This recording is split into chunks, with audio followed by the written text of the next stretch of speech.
Thank you everyone for joining us. Dodger manager Dave Roberts now available. If you have a question, please use the raise your hand icon.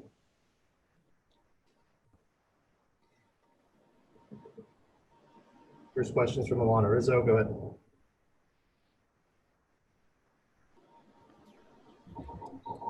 Good afternoon. What is your plan for the team today in this one workout that they get before the wild card round starts tomorrow? I think it's just yesterday's, most of the guys stayed away, which was great. And today it's going to be a regular pregame batting practice, take grounders, get guys moving around. There's going to be a hitters meeting. Guys are going to get in the weight room. Pitchers play catch. There might be a couple bullpens. I think Tony Gonson is going to throw a pen. But outside of that, nothing too formal. How much confidence do you have that your roster is set in terms of what you want? How many more decisions are there to make? We're pretty much there. There's a couple more decisions, a couple more tougher conversations that we're going to have. But by the end of this workout, I think that everyone should know their fate. Now that you know who you're facing, how do you feel that this team lines up against the Milwaukee Brewers? I think we match up well against anyone, but I think as far as the Brewers specifically, this is a team that relies heavily on pitching, starting pitching, bullpen. They match up really well. They've had obviously position players that have performed over the years that just haven't had the season that they're used to, but still very dangerous. A lot of respect for Counts and his staff. You had mentioned some superstars that aren't having the years that they're used to. Christian Yelich is always dangerous. How do you make sure he's not the one guy in their lineup that gets you? Yeah, I mean, that's the thing is that you kind of throw out the stat sheet once you get to the postseason and understand that he's still a superstar player, and Ryan Braun has been an all-star perennially. And so you've still got to pitch these guys carefully and execute pitches. And if we do that, prevent runs, we'll be fine. And finally for me, Dave, now that you're obviously playing the Brewers, does that make a bigger difference for you as far as who starts that game 3 if necessary based on their lineup and the matchups? Yeah, I think that, for us, we still have some options. I think that it's nice knowing that you have Walker and Clayton going game 1 and game 2, and however we want to use those relievers, and you're speaking specifically to Julio, Dustin, and Tony, to then have those guys ready in any one of those games and kind of see how 1 and 2 plays out. I think that we'll know more then. Right now, we're just trying to keep it open. Next question is from Dave Vessa. Go ahead. Hi, Dave. Hi, Dave. I was curious, since you know council and you went up against their thought process in the NLCS a couple of years ago, do you feel like you have a better understanding of what they may try to throw at you to make up the difference in talent? I just think that you just got to expect anything. And it's kind of the gamesmanship, whether it's getting a lineup late or throwing a pitcher for a hitter and changing, going to the pen. So I don't know what their game plan is, but we just got to be prepared for anything. And I really like the way that offensively, with the guys that can handle both and the way we structure our lineup, we can sort of combat anything. You mentioned some of the Brewers players that haven't had their type of season.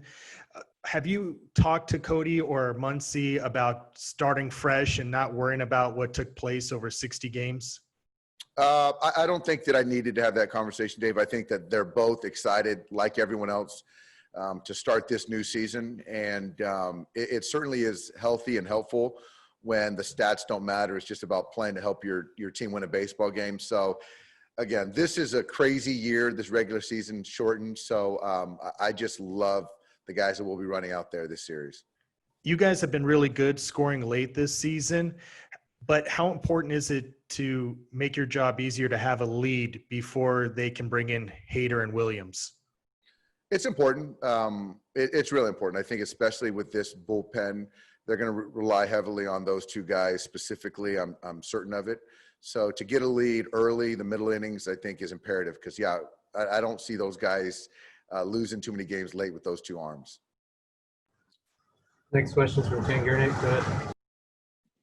Dave, what have you seen from Cody in the last, say, 10 games that gives you confidence that Cody's back to being Cody?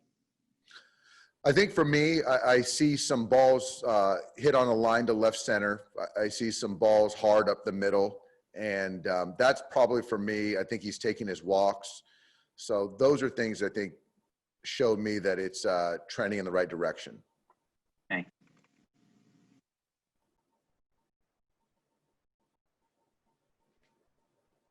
Next question, Bill Plunkett, go ahead.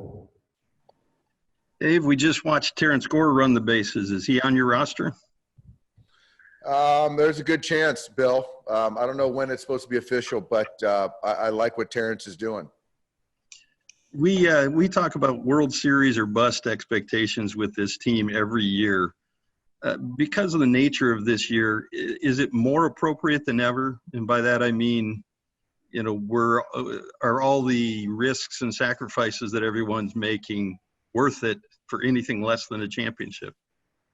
Well, first of all, it's a really it's a great show of accomplishment, or a lot of people deserve a lot of credit for us getting to this point. Specifically to the Dodgers winning a championship. I think you said it early. It's kind of World Series or bust every year.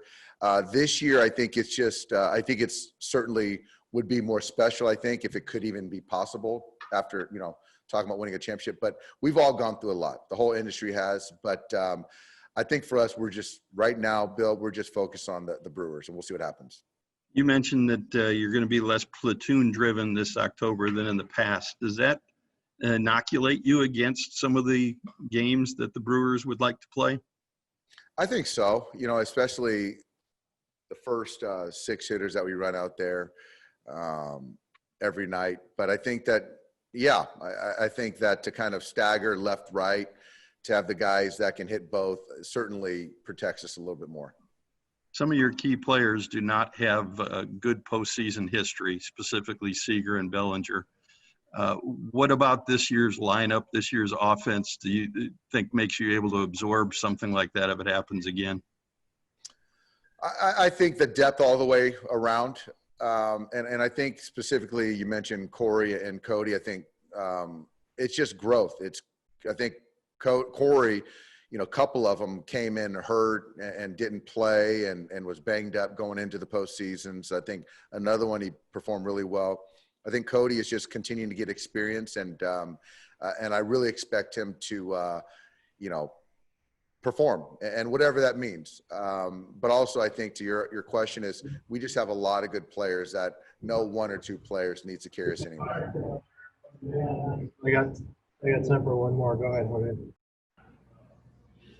Dave, is preparing for a team that you haven't faced all season, does it make this any different than years past?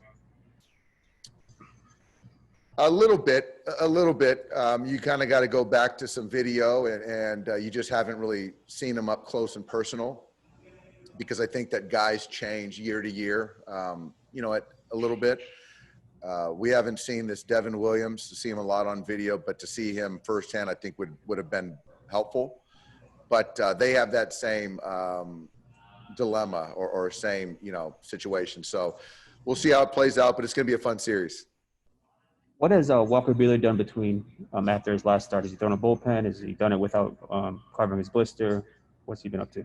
He's thrown a couple bullpens and covered, and it's been really good. Thanks, Dave. Thanks, guys.